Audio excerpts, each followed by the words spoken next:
కోట్లు అప్పు తీసుకొచ్చినటువంటి ఘనత, గొప్పతనం, పరిపాలనా చాతుర్యం అంతా కూడా రేవంత్ రెడ్డి గారికే దక్కుతుంది. మరి మీకు ఒక విషయం తెలుసు, జనరల్గా నేను ఎప్పుడు కూడా నిర్దిష్టమైనటువంటి ఆధారాలు లేకుండా, కాగితాలు లేకుండా, ప్రూఫ్ లేకుండా ఎవరి మీద కూడా ఎప్పుడు అలిగేషన్ చేయలేదు. ఇవాళ ముఖ్యమంత్రి గారికి సంబంధించి నా దగ్గర ముఖ్యమైనటువంటి ఆధారాలు ఉన్నాయి. మీ ద్వారా ప్రజలకు చెప్తామని చెప్పే ఇవాళ ఈ ప్రెస్ కాన్ఫరెన్స్ ఏర్పాటు చేయడం జరిగింది.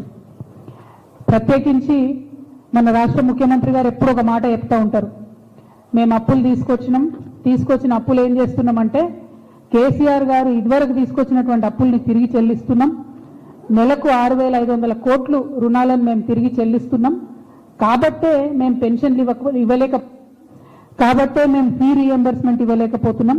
కాబట్టే మేము హాస్పిటల్లో మందులు పెట్టలేకపోతున్నాం. సూది లేనటువంటి స్థితిని తీసుకొచ్చినాం. దీనికి అంతటికీ కేసీఆర్ గారి కారణమని చెప్తారు.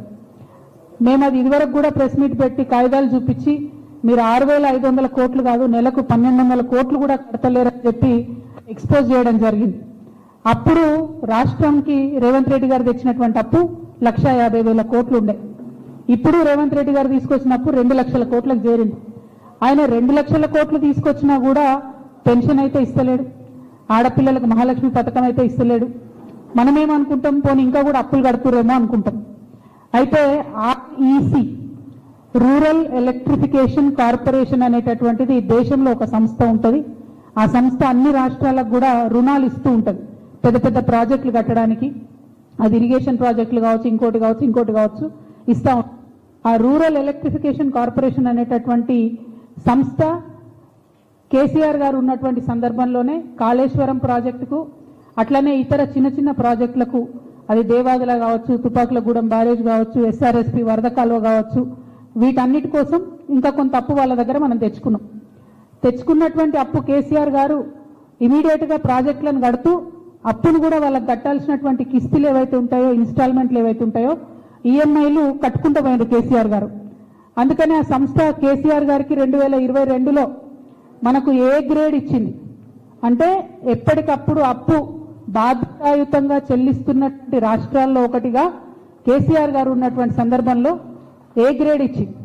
ఏ గ్రేడ్ సిబిల్ రేటింగ్ ఇచ్చింది కాబట్టి కేసీఆర్ గారు ప్రాజెక్టులకు కట్టాలనుకున్నప్పుడు మళ్ళా తిరిగి ఆయనకు అప్పులు పుట్టింది. మన రాష్ట్రం కూడా నంబర్ 1 స్థాయికి పోయింది. ఇక రేవంత్ రెడ్డి గారు వచ్చినాక ఏం చేసిండ్రు, అక్టోబర్ 10, 2024 నాడు ఇదే ఆర్ఈసీ సంస్థకు ఉత్తరం రాసిండ్రు. ఆ ఉత్తరంలో కేసీఆర్ గారిని బాగా పొగిడిండ్రు. మైక్ల ముందు తిడతారు రేవంత్ రెడ్డి గారు, కానీ ఈ ఉత్తరంలో ఎంత బాగా పొగిడిండ్రంటే, మేము మీ దగ్గర అప్పు తెచ్చుకున్నాం, కాళేశ్వరం ప్రాజెక్టును ఎన్ని కష్టాలు వచ్చినా కట్టినాం, కోవిడ్ సమయంలో కూడా పనులాగకుండా కట్టినాం, కట్టినటువంటి కాళేశ్వరం ప్రాజెక్టు ప్రజలకు ఉపయోగపడుతుంది అని చెప్పి చాలా మంచి మంచి మాటలు కేసీఆర్ గారి గురించి చెప్పింది. అవన్నీ కూడా నేను మీకు ఇస్తా. అయితే ఇందులో రేవంత్ రెడ్డి గారు ఏం అడుగుతారు అని అంటే, మన రామకృష్ణారావు గారు రాసిన ఉత్తరం ఆర్ఈసీకి లోన్ని రీస్ట్రక్చర్ చేయండి అని అడిగింది. కేసీఆర్ గారేమో కాళేశ్వరంకు తెచ్చినటువంటి లోను 2035 కల్లా ఫినిష్ చేద్దామంటే రేవంత్ రెడ్డి గారు 2040 వరకు కట్టుకుంటా పోతాం, ఈ లోన్ను మాకు ఎక్స్టెండ్ చేయండి అని మొదటి ఉత్తరం రాసిండ్రు.